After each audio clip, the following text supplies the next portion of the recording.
Ini penting saya utarakan, jadi saya ulang lagi. Makanya di Quran itu ilmu tertinggi diantaranya menurut orang tasawuf qulillah tsumma dzarhum fi khaudihim yalabun. Saya itu gak pernah loh takut mati meskipun saya masih muda, karena saya bayangkan mati itu ya baik-baik saja. Ketika saya hidup ya gak tahu cara ngelola nyawa saya, kenapa kok gak pergi. Kamu tahu caranya ngelola nyawa kamu, kok gak mati sekarang? Gak tahu kan? Tahu-tahu masih hidup kan? Tahu-tahu diutang semacam-macam lah. Sebetulnya kita zaman hidup pun gak tahu cara ngelola nyawa kita, cara kerja jantung kita, cara kerja paru-paru kita. Nanti setelah kita mati pun tidak tahu caranya hidup ketika kita. Tapi anehnya kita, mosok manusia sudah dilemah iso hidup lagi. Memangnya kita sekarang bisa hidup karena kita tahu-tahu ya hidup. Ditekdir anak yang melarat, pesek elek. Orang lain ditekdir anak kiai, Gus, mulyo. Kita kan tidak pernah bisa milih bapak itu ora iso. Ngerti-ngerti anak Karmen, anak Karlan itu sudah gak tahu. Artinya gini, ya sudah ya Allah, ketika saya hidup ya tidak tahu kenapa saya hidup, pasti engkau yang menghidupkan. Ketika saya mati juga gak tahu kenapa saya mati, pasti engkau yang menghidupkan dan mematikan. Maka saya akan baik-baik saja di akhirat, karena ketika di dunia Tuhannya yang engkau, ketika di akhirat Tuhannya, dan sifat engkau tidak akan rubah, tetap arhamur rahimin. Makanya dulu wali-wali itu kalau mau mati ya santai aja. Sayyid Umar bin Abdul Aziz itu ulama-ulama dulu, kalau mau meninggal itu kalau keluarganya nangis marah besar. Memangnya mau kemana kamu nangisin saya? Lah kamu kan mau mati. Memangnya mau kemana kalau mati? Ya kembali ke Allah. Susahnya apa? Di dunia ya milik Allah, di akhirat milik Allah.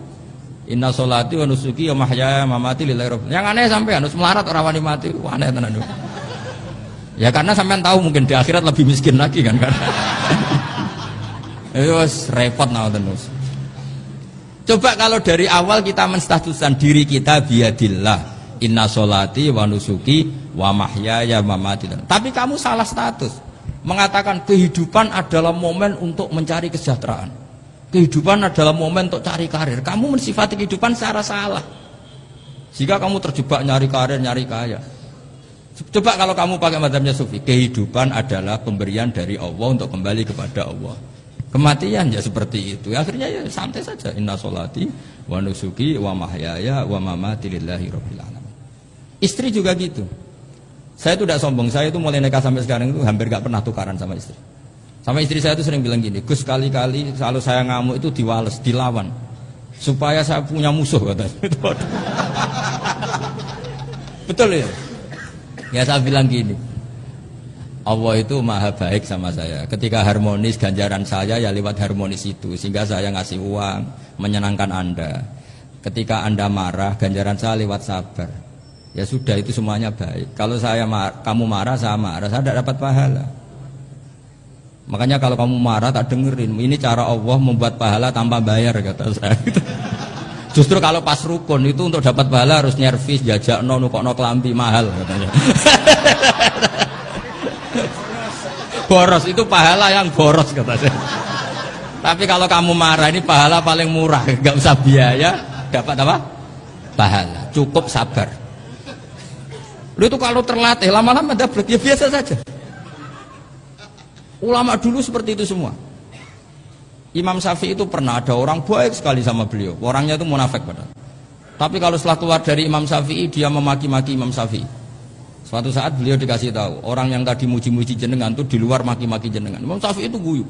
Guyu sebenarnya bukan alhamdulillah. Muridnya kan janggal. Ini dikasih tahu gitu. Alhamdulillah. Kenapa Imam Syafi'i dia kan di luar maki-maki jenengan? Berarti aku wong wibawa ning ngarepku rawani. Ya jadi dianggap enteng saja melihat. Berarti aku wong wibawa ning ngarepku ora wani. Ya sudah. Terus ketika ditanya, tapi itu kan bahaya bagi Anda karena memfitnah Anda gini-gini. Kata beliau, zaka Allah. Yang ngeritiknya bahaya itu hanya Allah Ta'ala. Yang lainnya enggak bahaya. Karena ini makhluk dhaif, enggak penting. Loh kamu sampai tersisa dikritik orang karena kamu nganggap makhluk itu penting. Ini gobloknya sampean. Goblok segoblok-gobloknya itu. Coba kalau kamu mensatukan makhluk tetap makhluk, kritiknya enggak penting. Selesai kan? Selesai enggak? Ini problem Anda ada wali itu, kalau dikritik ya susah. Makanya ada wali itu problem menurut saya. Makanya saya nggak ingin nggak jadi wali itu kan. Karena hanya wali yang hidupnya itu la khaufun alaihim wa lahum yahzanun. Orang dulu tuh semudah itu hidup. Gampang sekali.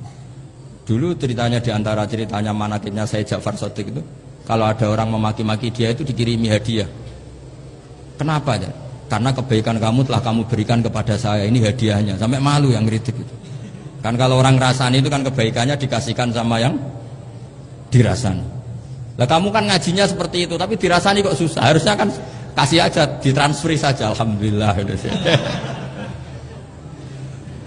Ya karena kita salah menamain tadi. Sing rasani pembenci, pembenci itu bahaya. Sehingga kamu mereaksi secara serius. Coba kalau kamu pakai hukumnya Allah dan Rasul. Pembenci itu pemberi kebaikan. Istri marah adalah pemberi kebaikan. Ada yang berani mulai meraktekan? Latih begitu terus. Insya Allah nanti hidup kamu barokah. Itu disebut wa'allama adamal asma. Dan itu yang diajarkan Rasulullah. Rasulullah itu kalau ngajarkan hidup itu gampang sekali. Allahumma ja'alil hayata ziyadatan li fi kulli khairin wal mauta rohatan li min kulli syarrin. Jadi kalau kita hidup anggap saja peluang untuk nambah kebaikan. Kalau kita mati anggap